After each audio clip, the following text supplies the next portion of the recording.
Քանի որ մենք խոսում ենք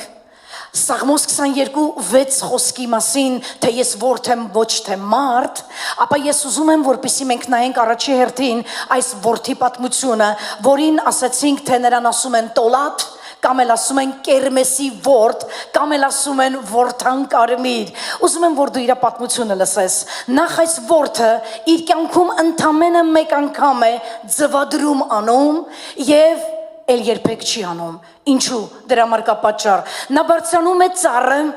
ամուր կպչում է այդ ծառից իր թաթիկներով, երբ որ սկսվում է իր ձվադրման սեզոնը, ես խոսում եմ էգ որդի մասին, երբ ձվադրումը սկսվում է, ամուր թաթիկներով կպչում է հաստաբուն ծառի մի հատ կեղևից, այնպես ամուր, որ չես կարա նրան այդ ծառից պոկես, այո, եւ այդտեղ մնում է մինչեւ այդ ձաքերի դուրս գալու ժամանակը։ Ուզում եմ լսես հետեւյալը, որ նա ծառը բարձրացրավ ինքնակամ։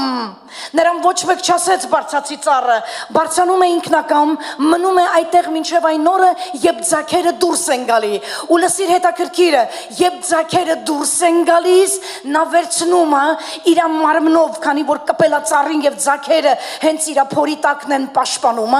գիտեք ինչ է եղնում, ձաքերը սկսում են մորը ուտել։ 3 օր ձաքերը ուտում են իր մորը,